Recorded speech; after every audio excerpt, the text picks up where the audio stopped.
walau anna ahlal qura amanu wattaqau la fatahna alaihim barakatim minas sama'i wal ard. Kalau sekiranya penduduk langit dan bumi itu beriman dan bertakwa kepada Allah, Allah akan berikan keberkahan bagi mereka. Tengok bulan suci Ramadan, Pak. Berkah tidak? Berkah. Kegiatan kita tak lain dan tak bukan kecuali amal ibadah. Apa itu? Keluar dari rumah, bismillah tawakkaltu ala Allah. Apa itu? Salat duha. Perkara waktu lagi, Pak. Saya mengaji-ngaji juga, Pak. Merenung kadang sejenak. Allah bersumpah dalam ayat suci Al-Quran perkara waktu.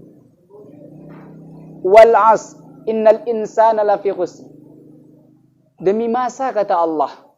Kalau di dalam kitab Matan Al-Jurmiyah, huruf qasam atau huruf sumpah itu ada 3. Billahi, wallahi, tallahi. Allah telah bersumpah demi masa, demi waktu kata Allah. Manusia itu berada dalam kerugian. Illal ladzina amanu. Ini yang penting, Pak. Kecuali orang yang beriman. Segala perbuatan ini bukan ya ayyuhan nas, tapi ya ayyuhalladzina amanu. Wahai orang-orang yang beriman. Mereka Islam, tapi belum beriman kepada Allah. Iman bagaimana? Tidak yakin pada Allah. Makanya kembali kepada ilmu tadi, Pak. Ada ilmu yang berkah, ada ilmu yang tak berkah. Ilmu yang berkah, bermanfaat buat dirinya, bermanfaat buat orang lain. Ada yang ilmu tak berkah, bermanfaat bagi dia, tapi menjadi maslahat buat orang lain.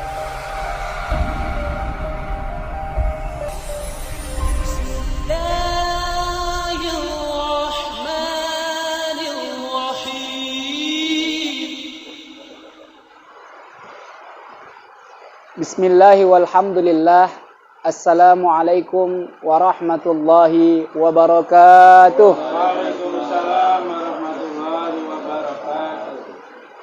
Alhamdulillahilladzi an'amana bi ni'matil imani wal islam wa hiya 'azamun ni'am. Asyhadu an la ilaha illallah wahdahu la syarikalah wa asyhadu anna Muhammadan abduhu wa rasuluh. Wassalatu wassalamu ala nabiyyina Muhammadin wa ala alihi wa ashabihi wa man tabi'ahu bi ihsanin ila yaumiddin. Amma ba'du. Faqala Allah Ta'ala fil Qur'anil Karim, a'udzu billahi minasy syaithanir rajim. Bismillahirrahmanirrahim. Ya ayyuhalladzina amanu taqullaha haqqa tuqatih wa la tamutunna illa wa antum muslimun. Wa qala aidan Nabiyuna Muhammad Rasulullah sallallahu alaihi wasallam, ittaqillaha haitsuma kunta wa atbi'is sayyi'atal hasanata tamuha wa khaliqin nasa bikhuluqin hasan. Shadaqallahul azim. Bapak-bapak, ibu-ibu jamaah pengajian Sakinah yang insyaallah kita semua diridhoi oleh Allah Subhanahu wa taala. Bapak-bapak jamaah yang dimuliakan oleh Allah. Kemarin saya buka buku, ada ungkapan Ibnu Qayyim Al-Jauziyah. Selama hari ini kita selalu mendengar semoga kita dimuliakan oleh Allah. Semoga kita diberkahi oleh Allah. Ibnu Qayyim Al-Jauziyah mengatakan, la tahmil hammad dunya fa innaha lillah. Jangan kau takut perkara dunia. Dunia ini milik Allah. Wala tahmil hammar rizqa fa innaha minallah. Jangan kau takut perkara rezeki. Rezeki itu pun punya Allah. Wala tahmil hammal mustaqbal fa innaha biyadillah. Jangan kau takut perkara masa depan yang akan datang. Sesuatu yang akan datang kau tempuh ke depan. Tak perlu dipikirkan dan ditakutkan. Tertegun saya sebentar mendengar kalimah Ibnu Qayyim Al-Jauziyah yang begitu menggugah. Pertama, kita dalam hidup ini pasti punya prinsip dan cita-cita. Waalaikumsalam. Punya keinginan. Punya cita-cita pastinya. Jangan kau takutkan perkara dunia ini. Dunia ini milik Allah. Jangan takut perkara rezeki. Rezeki itu juga milik Allah. Ternyata bicara tentang rezeki, Rasul juga telah menguatkan iman kita supaya lebih besar keyakinan kepada Allah daripada makhluk Allah. Bagaimana Ustadz? Boleh dibuka nanti Pak, di dalam kitab Syarah Al-Wafi yang dikarang oleh Dr. Mustafa Diab Al-Bugha. Ada hadis sahih baginda Nabi Muhammad Rasulullah sallallahu alaihi wasallam, Allahumma salli wa sallim wa barik alaihi, membicarakan bahwasanya bagaimana proses penciptaan manusia itu. Pada usia janin tersebut berusia 4 bulan atau 120 hari di dalam kandungan ibunya. Maka ketika itu ditiupkan ruh. Fayanfuhu fihi ruha wa yu'maru bi arba'i kalimat. Ada 4 hal yang telah kita tanda tangani perjanjian dengan Allah Subhanahu wa taala. Jadi sebelum kita terlahir ke bumi ini, terlahir ke dunia ini, kita sudah tanda tangani perjanjian ini. Nah, di sini nanti yang akan bicara tentang takdir mubram dan takdir muallak. Ini tertulis di dalam buku umat bertanya, ulama-ulama menjawab. Karangan Dimyati Batu Jaman. Itu buku ada 2, bahasa Indonesia. Dan referensi dari buku itu kitab-kitab bahasa Arab dan Al-Quran dan hadis. Artinya, bila demikian ingin dijadikan sebagai motivasi atau tambahan dalil butuh tentang ilmu, boleh dibaca. Insya Allah, saya sudah berjumpa dan belajar sama beliau. Belajarnya bagaimana ketika beliau ceramah ke Medan, saya sudah jumpa langsung sama beliau. Dan saya salam beliau, dan saya junjung tangan beliau, minta restu. Karena saya sudah baca buku beliau. Apa perjanjian ini Ustadz? Pertama, perjanjian kita dengan Allah, bikatsbihi rizkihi. Jangan takut Pak perkara rezeki. Inilah istilah, tidak ada istilah rezeki yang tertukar. Abang yang punya anak 3, saya yang punya anak 2, nggak sama rezeki kita Bang. Makanya ketika seorang hamba Allah bertemu dengan wali Allah, orang kaya raya, luar biasa kekayaannya, bertemu dengan hamba Allah, dengan wali Allah. Wali Allah ini tak tahu Pak semasa hidup. Kalau sudah wafat dia baru terlihat walinya. Nah, apa yang kita dapati dari kisah ini? Diceritakan dalam kisah itu, orang kaya yang sombong ini tadi, merasa dengan kekayaannya dia hebat, merasa dengan jabatannya dia berkuasa, dia punya segala-galanya. Bertemu dengan wali Allah. Yang kasab pandangan wali Allah adalah kebesaran Allah, bukan kebesaran makhluk. Itulah cara tatap pandangan wali Allah. Orang yang mengenal Allah, pasti dia tidak akan membesarkan makhluk dalam jiwanya. Nah, apa yang terjadi? Ketika orang kaya tadi menegur wali Allah, wahai fulan. Ketika itu wali Allah tersebut membawa minuman di dalam bambunya, yang kalau masa dulu orang tempat minumannya bambu. Dibawa bambu, wahai fulan, boleh saya bayari airmu itu? Apa kata wali Allah tadi? Maaf, ini sudah ada yang mesan. Minuman ini sudah ada yang mesan. Air nira ini sudah ada yang mesan. Saya bayar, berapapun kamu butuh uang. Inilah orang kaya sombong. Merasa dengan kekayaannya, dia punya segala-galanya. Padahal tidak. Makanya kata almarhum Zaidun MZ, itu masyhur. Hidup ini yang tenang itu seperti tukang parkir. Punya kereta, punya mobil, nggak sombong. Dititip mobil Fortuner, mereka tukang parkir merasa dititipi, bukan memiliki. Itulah hakikat hidup. Kalau kita merasa di dunia ini, merasa dititipi, maka pastilah loyalitas kita akan lebih besar kepada Allah Subhanahu wa taala. Apa kata orang kaya tersebut? Kau pasti butuh emas, kau pasti butuh uang, kau pasti butuh kekayaan. Akan saya bayar air minummu itu, air niramu itu. Apa kata wali Allah? Mohon maaf Tuan, air nira ini sudah ada yang pesan. Tuan mau emas. Dengan rasa terkejut si kaya sombong tadi, ya rupanya Tuan tidak butuh emas. Sebentar, digalinya tanah, dicangkulnya 2 cangkul, timbullah emas-emas dari tanah tersebut. Udah kaya, tamak, inilah manusia yang kaya tapi tidak beragama. Bukan berarti dia tidak punya agama, tidak faham agama. Hari ini Bapak jamaah yang dimuliakan oleh Allah, orang bukan tidak tahu agama, tapi tidak faham agama. Hari ini orang yang melenceng dari agama, mohon maaf. Orang-orang yang hari ini duduk berada di atas awang-awang, yang mereka pakar agama, ahli agama, profesor agama. Tapi kenapa mereka yang melenceng dari kebenaran agama? Karena mereka tidak faham agama. Ilmu itu bukan hanya sekedar diketahui. Bapak jamaah yang dimuliakan oleh Allah, saya sendiri seorang dakwah, seorang pendai, bukan merasa hebat karena dakwah saya. Bisa jadi Bapak lebih baik dari saya, lebih buruk hidup saya ketimbang Bapak. cara Allah supaya mengikis ke dosa-dosa saya, perbuatan buruk saya, dengan cara berdakwah, menyampaikan kebaikan, diamalkan orang, mengikis perbuatan dosa saya. Nanti saya di dalam kubur, asbab dari ilmu yang saya sampaikan, terbantu alam kubur saya. Disitulah saya berpikir, Pak. Nah, apa yang terjadi? Ketika itu kata wali Allah, kalau Tuan mau lebih banyak emas dari yang Tuan kutip ini, datanglah ke pondok pesantren saya. Di pondok pesantren saya sana, semua pohon-pohon dari emas. Buahnya pun dari emas. Yang mahal di pesantren kami itu, Tuan, air 1 gelas dan makanan 1 piring. Terkejut orang kaya sombong tadi bicara dengan wali Allah. Ini nanti menyangkut tentang perkataan Ibnu Qayyim Al-Jauziyah tadi. Jangan takut perkara dunia. Nah, setelah itu diikut oleh orang kaya tadi. Ketika itu datanglah dia kepada wali Allah. Wahai Tuan, sepertinya Tuan tidak begitu mengagungkan dunia. Apa kata wali Allah? Sebelum Tuan banyak bertanya kepada saya, bolehkah saya bertanya kepada Tuan? Apa kata orang sombong? Silahkan ke sana. Kenapa Tuan terlalu berambisi kali mengejar dunia ini, sehingga Tuan lupakan kewajiban Tuan kepada Allah? Apa kata wali Allah tadi? Kalau saya kaya, saya akan dihormati oleh orang-orang yang miskin. Kalau saya punya jabatan, saya akan dihormati oleh orang yang banyak karena jabatan saya.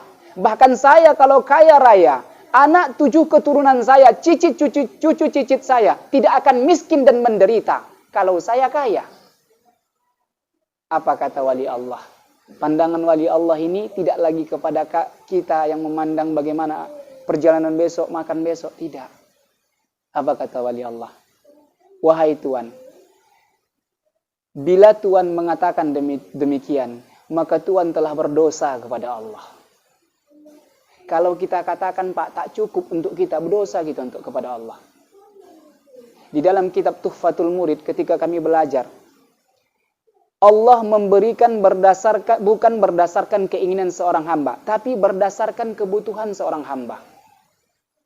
Kalau keinginan kita, Pak, pasti pingin punya rumah bertingkat, pasti pingin punya mobil Fortuner yang baru saat ini, pasti pingin punya uang banyak, mendekat Ramadan begini pengen berbagi.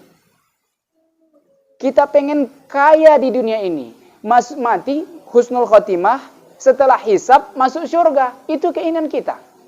Tapi proses perjalanan hidup sesuai dengan ketentuan Allah, bagaimana takwanya kita di dunia ini, begitulah nanti kita akan menikmatinya di akhirat. Bapak jamaah yang dimuliakan oleh Allah. Panjang sebenarnya saya bawa kitab banyak tentang fikih ini. Hari ini saya bawa buku 4, 5 saya bawa. Supaya apa? Saya ini bukan orang alim, Pak. Saya juga membaca belajar. Artinya, almarhum Profesor Ramli Abdul Wahid, beliau, semoga beliau Allah masukkan ke dalam syurganya, Allah lapangkan kuburnya, Allah berikan cahaya dalam kuburnya, Allah tenangkan dalam kuburnya. Beliau selalu berkata, Pak, kepada kami, waktu kami masa kuliah, kalian kalau berdakwah, sampaikan walau 1 kitab. Supaya ilmu yang kalian sampaikan itu bukan berdasarkan kila wa qala, kau dengar dari sini, kau dengar dari sini, lantas kau sampaikan.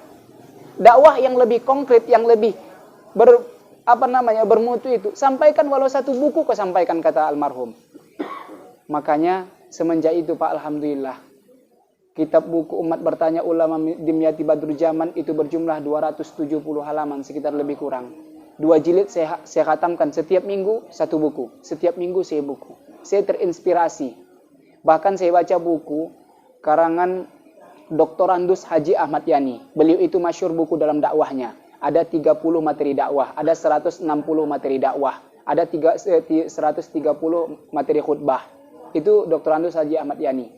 Nah, ada buku beliau 3 hal yang perlu dimiliki seorang dai. Salah satu di antaranya, seorang dai itu wajib membaca supaya berkembang ilmunya sesuai dengan zaman. Kalau itu juga dipadakan, maka tak berkembang pengetahuan. Jamaah juga akan seperti demikian. Nah, kembali ke cerita tadi, Pak. Wali Allah tadi sampaikan, wahai Tuan, berdosa Tuan kalau Tuan merasa bahwasanya dengan kekayaan Tuan akan dihormati. Sebab apa, Tuan? Allah telah gariskan jauh sebelum anak Tuan terlahir ke dunia ini, rezeki anak Tuan. Dan itu sudah saya rasakan, Pak. Alhamdulillah saat ini 2 anak saya. Rezeki yang suami istri berdua belum punya anak, nggak sama dengan ketika punya anak. Makanya kata orang tua dulu, orang-orang tua, banyak anak, banyak rezeki. Betul, Pak. Di kampung-kampung kami ada yang 12 anaknya. Jago, kata kita itu. Bagaimana orang tuanya itu kasih makan? Ternyata bukan orang tuanya yang mengasih makan. Inilah ilmu tauhid tadi. Kita bukan karena kehebatan kita mampu, tapi kita dimampukan oleh Allah. Kita duduk bukan karena kita hebat, kita didudukkan oleh Allah. Kita kuasa bukan karena kita hebat, tapi dikuasakan oleh Allah. Kita menjadi orang kaya bukan karena kehebatan kemampuan kita, tapi kita dikayakan oleh Allah. Hakikatnya la ilaha illallah. Bapak-bapak jamaah yang dimuliakan oleh Allah Subhanahu wa taala. Kembali kepada muqaddimah tadi, kenapa Ustaz katakan tadi semoga kita diridhoi Allah oleh Allah Subhanahu wa taala? Karena kata Ibnu Qayyim Al-Jauziyah, faqad hamman wahidan. Yang perlu kau pikirkan itu cuma satu. Dunia tak perlu kau pikirkan. Dunia itu jalani ketakwaan. Inna akramakum indallahi atqakum. Takwa engkau dijamin rezekimu. Takwa engkau dekat dengan Allah dijamin urusanmu. Akan selesai. Nah, kalau perkara rezeki jangan kau takut. Rezeki itu akan mendatangimu. Bagaimana kisah Imam Syafi'i dengan Imam Malik. Yang ketika bicara makom rezeki, Imam Syafi'i mencari tawakal. Imam Malik sudah dijanjikan Allah sesuatu yang menjadi rezekinya tidak akan tertukar. Betul, Imam Malik di rumah saja dapat kurma. Imam Syafi'i yang keluar mendapat kurma, Imam Malik dulu makankannya. Itu perkara rezeki. Bisa jadi yang kita yang mendapat, orang lebih dahulu menikmati. Misal Bapak gajian bulan ini 3.500.000. Tiba-tiba Bapak bocor ban, meledak pula bannya. Si tukang tempel dulu menikmati rezeki Bapak. Diganti ban Bapak, berapa harganya Pak? 45.000. Lewat si tukang sate, Pak beli sate. Si tukang tempel menikmati duit Bapak dengan makan sate. Bapak yang punya rezeki tadi belum makan apa-apa, sudah mengeluarkan. Artinya itu yang dikatakan Ibnu Qayyim Al-Jauziyah. Faqad hamman wahidan. Yang perlu dipikirkan itu cuma satu. Turdiyallah. Bagaimana Allah ridho atas dirimu. Engkau ridho kepada Allah, Allah ridho atas dirimu. Wa fakaka wa aghnaka. Maka seluruh kesulitanmu, seluruh kebutuhanmu, seluruh keinginanmu akan dimudahkan dan diberikan oleh Allah Subhanahu wa taala. Bapak-bapak jamaah yang dimuliakan oleh Allah, itu seputar muqaddimah bahwasanya bagaimana tentang iman kita kepada Allah. Jangan sampai lemah. Yakin itu harus kepada Allah. Tidak ada kata toleransi kepada Allah. Wajib kita yakin. Makanya pernah saya sampaikan, Pak, kalau kita belajar ilmu tauhid, sifat 20 itu wajib kita hafal. Apa itu? Wujud, qidam, baqam, mukhalafatul hadis dan selainnya dan seterusnya. Itu wajib kita hafal dalam kajian ilmu tauhid. Berdosa kita nggak hafal itu. Nah, itulah kalau kita mengaji. Makanya mengaji terus, Pak. Hari ini Bapak-bapak jamaah yang dimuliakan oleh Allah, pengajian As-Sakinah yang saya muliakan, yang diridhoi oleh Allah Subhanahu wa taala, semoga kita diridhoi oleh Allah. Hari ini saya bawa kitab fikih Al-Fiqhul Islami wa Adillatu. Ini kitab fikih 10 jilid. Dan saya terus terang, Pak, nggak merasa berat saya bawa buku ini. Ini kitab dari hamba Allah. Harganya 2.500.000. Dan ini dibelikan oleh hamba Allah. Memang ketika itu saya pengen, sampai saat ini, Pak, banyak kali pengen saya beli kitab. Salah satu yang saya inginkan kitab Ihya Ulumuddin karangan Al-Imam Al-Ghazali. Selama hari ini saya dapatkan perkataan-perkataan Al-Imam Al-Ghazali dari kitab-kitab buku. Misalkan seperti ini. Merindukan bulan suci Ramadan. Nanti dinukil buku ini perkataan Imam Al-Ghazali. Saya selalu membaca seperti itu. Kalau punya bukunya, belum saya punya. Tapi insya Allah selalu saya selawatkan bakal punya buku itu. Apalagi At-Taqriyatus Sadidah fil Masajidil Mufidah. Itu ada 4 jilid. Tetap saya selawatkan. Artinya kepengen punya buku itu, makanya saya tak merasa berat, Pak. Ini buku fikih bab tentang puasa saya buka. Ini fikih Islam yang saya masyhur saya sampaikan, Pak. Nah, sampai melalah buku itu. Ini buku fikih Islam karangan M. Arsyad Thalib Lubis. Kalau kita punya buku ini, memadailah untuk ilmu-ilmu fikih kita. Kalau tak ada ini, Ustadz payah sekarang mencari buku karangan M. Arsyad Thalib Lubis. Beli buku Sulaiman Rasyid Fikih Islam judulnya. Harganya di masa saya 27.500. Saya beli di toko buku Sumber Ilmu. Yang ini mungkin pernah Bapak lihat. Inilah sempat guru saya. Dan ini saya tinggalkan di masjid ketika kajian kuliah subuh Ramadan. Ini buku fikih Ramadan beliau membahas ringkas-ringkas saja. Bapak-bapak jamaah yang dimuliakan oleh Allah. Apa yang ingin saya bahas hari ini? Hal-hal yang dapat membatalkan puasa. Sebelum membatalkan puasa, seperti yang saya katakan awal tadi Pak, kita menyambut Ramadan ini memang penuh rasa kegembiraan. Ya Allah, Engkau sampaikan ternyata aku di bulan Sya'ban ini. Bulan Sya'ban Pak, belum Ramadan. Makanya Nabi selalu berdoa, Allahumma barik lana fi Rajab wa Sya'ban wa balighna Ramadan. Nabi saja yang maksum, yang dekat selalu dengan Jibril, tahu apa yang akan diturunkan dan terjadi di muka bumi ini, berdoa. Apa doanya? Allahumma barik lana fi Rajab wa Sya'ban wa balighna Ramadan. Nabi saja berdoa begitu. Kita pun doa gitu. Apa Ustaz? Selesai sholat Pak, jangan lupa minta sama Allah. Ya Allah, berkahi usiaku di bulan Rajab, berkahi usiaku di bulan Sya'ban, sampaikan ya Allah usiaku ke bulan suci Ramadan. Bukti tanda kerinduan kita dengan bulan suci Ramadan, utarakanlah dengan perbuatan kita Pak. Apa itu? Salah satu di antaranya menanamkan rasa, merasakan perasaan orang lain.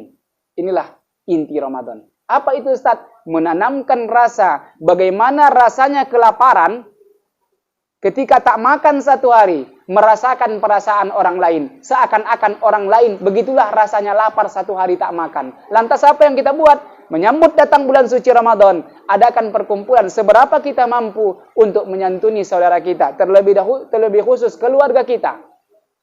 Gak mampu kita bawa beras 5 kilo Pak, 3 kilo. Kak, ini mau Ramadan Kak. Ini ada beras 3 kilo, gula setengah kilo. Ini Kak ada rezeki bagi-bagi kita Kak. Bahagia orang tersebut. Siapapun orangnya Pak, sekalipun dia orang kaya, pasti senang diberi. Tidak nengok kalau perkara diberi itu.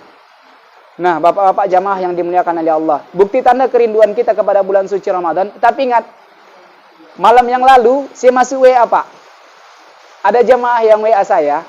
Ustadz, bagaimana dengan kisah-kisah yang menceritakan orang mati itu bangkit ke dunia, datang ke rumah-rumah keluarganya? Apakah ada hadis Rasul yang menceritakan demikian? Saya telusuri. Saya bertanya kepada ustadz yang pakar hadis. Saya buka buku tentang hadis. Ternyata sesingkat yang saya baca Pak, wallahu alam, kecuali ada yang mau mengetahui itu, kasih tahu saya. Dan saya andai salah dalam kalimat saya atau salah dalam penyampaian saya, ingatkan saya dan sampaikan dengan baik. Nah, apa itu? Tidak ada riwayat yang sahih menceritakan bahwasanya ruh yang sudah meninggal itu, ruh orang tua tersebut bangkit ke dunia dan dia ke rumah anak-anaknya.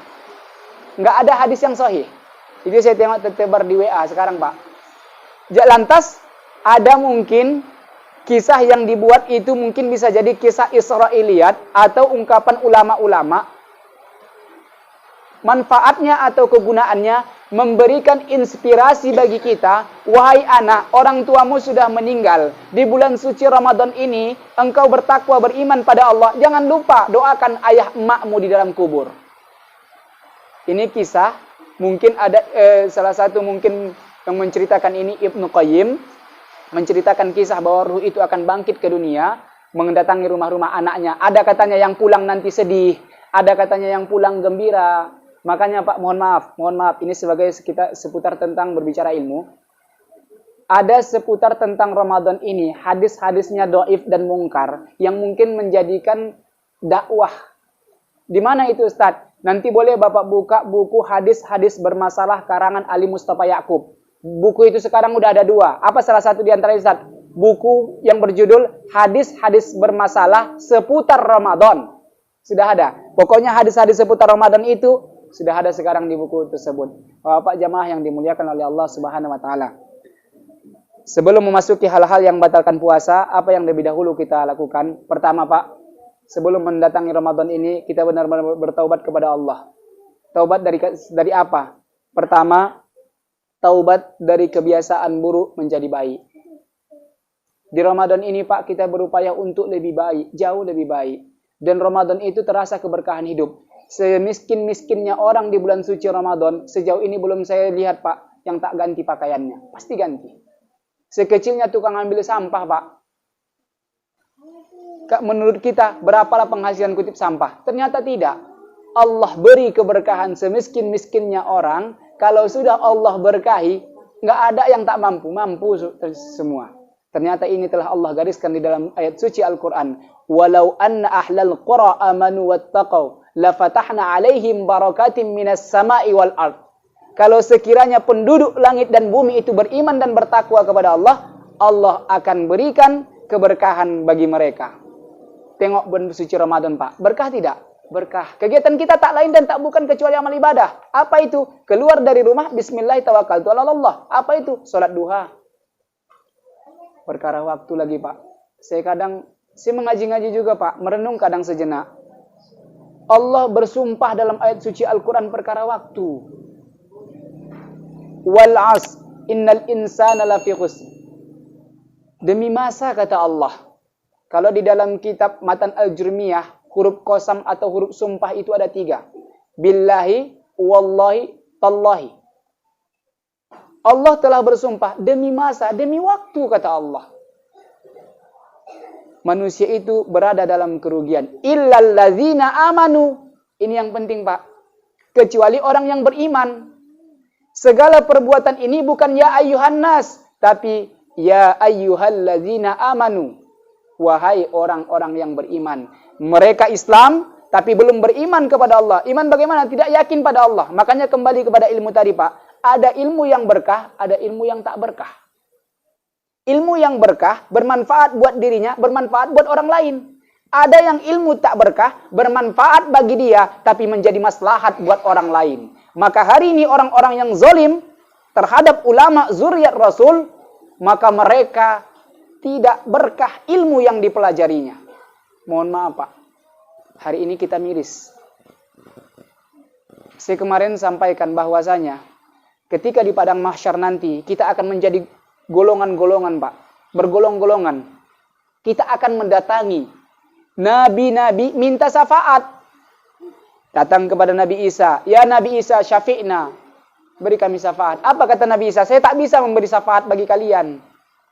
Datang kita lagi ke Nabi Musa. Nggak bisa memberi syafaat. Terakhir kita datang kepada Rasulullah. "Ya Rasulullah, syafi'na." Beri kami syafaat.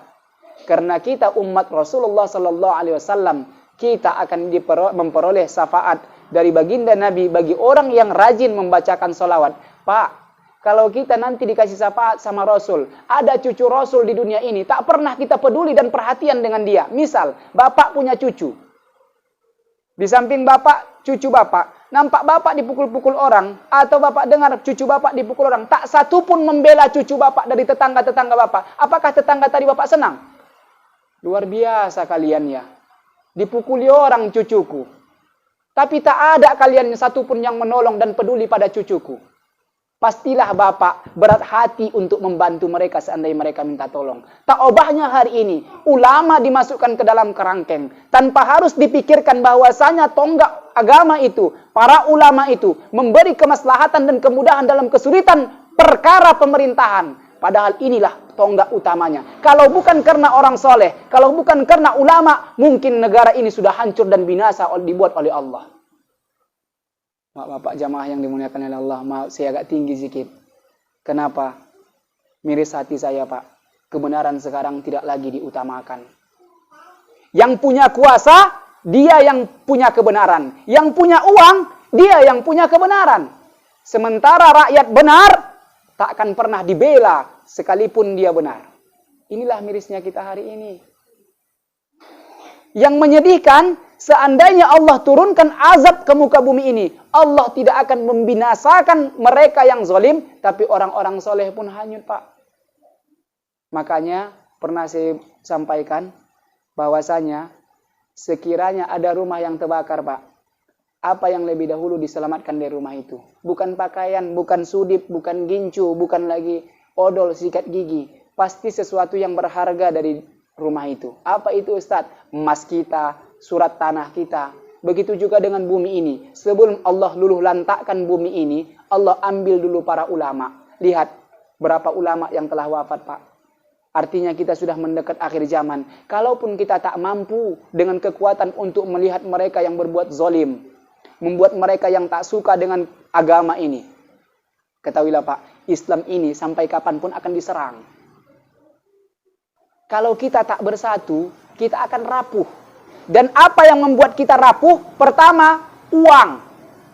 Yang kedua, jabatan. Mereka yang istiqomah dengan agamanya, komitmen dengan ilmunya, lihat Pak, ketika mereka disodorkan uang, berubah kalimatnya.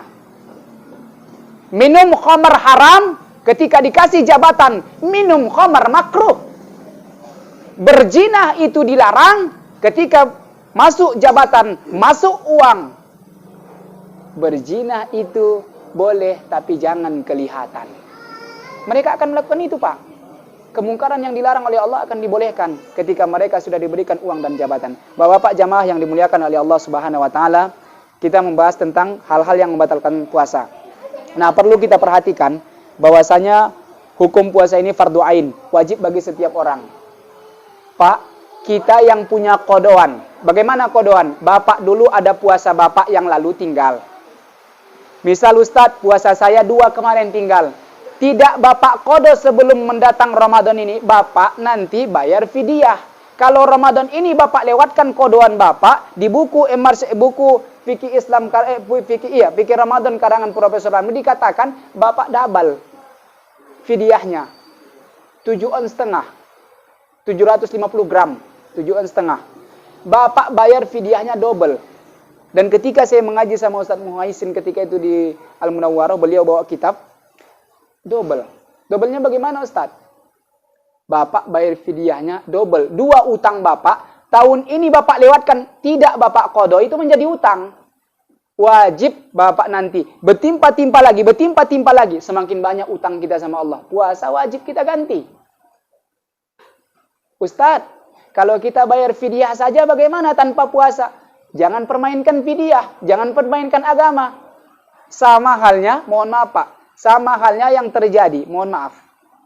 Yang terjadi ketika seorang suami istri yang halal ijab qabulnya, sah menjadi seorang suami istri. Tapi ingat, sesuatu yang halal di dunia, sesuatu yang halal ketika itu di bulan suci Ramadan, ingat batasan waktunya. Ketika di siang Ramadan, maka istri yang halal bagimu, jangan kau samakan dengan hari biasanya. Terjadi. Apa itu?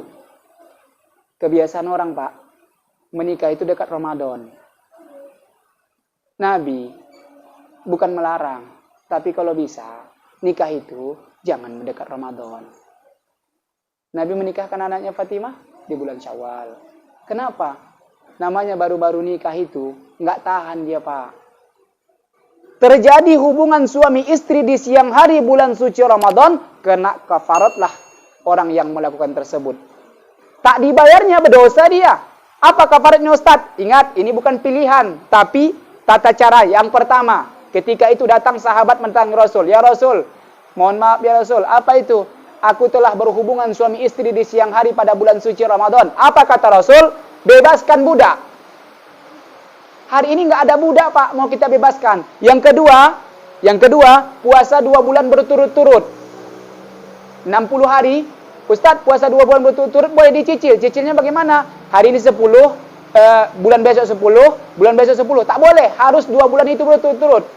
Kalau semisal putus 1, wajib diulang sampai 60. Sampai 2 bulan berturut-turut. Ini yang kedua. Yang ketiga, kalau Bapak tak mampu, ini sekali lah. Kalau sempat tiap hari di bulan suci Ramadan kita lakukan, berkali-kali, berarti kita sudah tidak mengindahkan agama. Nah, apa yang ketiga? Yang ketiga, kalau kita berhubungan suami istri di bulan suci Ramadan, maka ketika itu kita wajib mengkasih makan anak yatim, anak fakir miskin sebanyak 60 orang. Bapak jamaah yang dimuliakan oleh Allah Subhanahu wa taala, hal-hal yang membatalkan puasa yang biasa saja saya ungkapkan. Biasanya kalau kita puasa, maaf kadang kita nggak gosok gigi pagi, tertinggal sisa makanan. Kalau tertinggal sisa makanan, pas waktu sholat, kita rasa, nggak kita buang, kita telan, maka batal puasa kita. Ada yang keliru Pak, keliru di mana? Ada ibu-ibu memahami hal-hal yang membatalkan puasa, dipikirnya sama dengan hal-hal yang membatalkan pahala puasa. Beda Pak. Hal-hal yang membatalkan pahala puasa itu, kita di siang hari puasa, tapi kita menghibah. Ini membatalkan pahala puasa, bukan membatalkan puasa. Membatalkan puasa itu sesuatu yang terbuka, rongga yang terbuka, memasukkan sesuatu kepada rongga yang terbuka. Bagaimana? Bersuntik Ustaz. Saya sudah tinggalkan fikir Ramadan itu Pak. Sini itu dibahas. Bersuntik enggak membatalkan puasa. Wah, jadi kalau misalkan berimpus, kalau berimpus sudah masuk zat makanan, membatalkan puasa. Kalau begitu enak nanti orang kaya. Kepuasan selama Ramadan 30 impus ya katanya. Berimpus dia, kerja dia. Kalian puasa kok lesu-lesu kali, apa tak semangat? Dia berimpus, dikasih tenaga dengan impus. Tapi kalau bersuntik untuk obat, maka tidak membatalkan puasa. Bapak jamaah yang dimuliakan oleh Allah. Terjadi lagi dialog, bagaimana pula dengan rokok katanya. Bapak itu perokok pula kuat. Perokok pun tak nampaknya ainnya, tidak dibicarakan di sini. Nikotinnya itu ainnya. Makanya merokok juga membatalkan puasa. Apalagi yang membatalkan puasa Ustadz? Memasukkan jari ke dalam dubur. Kalau kita biasanya istinja, buang air besar, kan kita bersihkan itu Pak. Ketika bulan suci Ramadan ini cukup di luar saja. Kalau kita masukkan ke dalam, maka batal puasa kita. Nah, Bapak jamaah yang dimuliakan oleh Allah, ketika seorang berhubungan suami istri di bulan suci Ramadan, 3 kali dia berhubungan, terbangun ketika siang, apakah puasanya sah dilanjutkan Ustadz? Maka ketika itu lanjutkanlah puasa. Sebab hubungan di malam hari itu, walaupun Bapak dalam kondisi tak mandi, maka sah puasa. Yang penting, puasa itu rukunnya niat. Jangan sampai lupa. 2 saja rukun puasa. Apa itu Ustaz? Yang pertama niat, yang kedua meninggalkan atau menjaga dari hal-hal yang batalkan puasa. Sah puasanya. Kalau tak berniat puasa, maka batal puasa kita Pak. Makanya Imam Syafi'i tidak membenarkan niat 1 bulan penuh, sekali niat untuk 1 bulan penuh. Itu adapun niat Pak, boleh kita katanya berniat sekali untuk 1 bulan penuh, sengaja aku puasa Ramadan di bulan ini, karena Allah Ta'ala katanya sah itu Malikiyah. Tapi kalau kita mazhab Syafi'iyah, maka itu tidak dibenarkan. Setiap min tulu'il fajri ila ghurubi syamsi, terbit fajar, terbit matahari, itu kita puasa, maka setelah malamnya kita berniat. Bapak-bapak jamaah yang dimuliakan oleh Allah Subhanahu wa Ta'ala, ini hal-hal yang memang mungkin bagi kita ringan, tapi amat sangat penting kita perhatikan, terutama qadaan puasa kita. Lagi mendekat Ramadan begini Pak, Allah pertemukan kita, mungkin ini hikmahnya. Bapak punya utang sama Allah, apa itu puasa? Qada puasa Bapak sebelum datang Ramadan. Mudah-mudahan upaya kita mengqada puasa kita. Salat kita Pak, tak ada toleransi, tidak ada toleransi. Mazhab Syafi'i membenarkan adanya qadaan salat. Ternyata Pak, ibadah satu-satunya di dalam Isra Mi'raj dikisahkan, ibadah satu-satunya yang langsung Rasul diberikan oleh Allah adalah salat. Yang lainnya melalui perantara Jibril. Artinya ibadah salat itu wajib kita laksanakan. Semoga apa yang saya sampaikan dapat bermanfaat bagi Bapak jamaah yang dimuliakan oleh Allah. Perkara ini yang pertama, carilah ridhonya Allah dalam hidup ini. Yang kedua, pahamilah tentang agama ini supaya kita beribadah diterima oleh Allah. Orang yang beribadah tanpa ilmu ditolak. Orang yang berilmu tak beribadah juga makin ditolak. Artinya beribadahlah karena ilmumu, artinya ibadahmu akan diterima oleh Allah Subhanahu wa Ta'ala. Satu lagi Pak, sebagai penutup ibadah sholat, saya selalu jumpai memang, mohon maaf, masih ada jamaah ketika sholat berjamaah tidak membaca surah Al-Fatihah. La sholata liman lam yaqra' bi Fatihatil kitab. Tidak sah sholat seseorang bagi yang tidak membaca Fatihah. Sekalipun kita sholat berjamaah, baik sholat sir ataupun sholat jahar. Bagi jamaah wajib membaca Fatihah Pak. Ustadz, aku pun sudah berimam, imam yang menanggung. Tidak Pak. Fatihah itu bagian rukun itu wajib kita sempurnakan. Apabila kita tidak membaca Fatihah, maka tidak sah sholat kita. Kalau semisal baru tahu sekarang, maka Allah maafkan itu. Tapi setelah ini, bacalah Al-Fatihah, jangan sampai tinggal. Yang kedua, masbuk dalam sholat, jangan kita pukul orang, baru kita Allahu Akbar. Itu namanya mengganggu orang sholat. Tapi Allahu Akbar, baru guid dia sebagai peringatan kita berjamaah dengan dia. Mungkin ini sebagai ringkasan penutup Pak. Kalau ada mau bertanya seputar tentang hal-hal yang batalkan sholat, boleh ditanya Pak, atau tentang hal yang lain kok bisa saya jawab, Dan kalau ada penyampaian saya yang keliru dan menyimpang, sampaikan.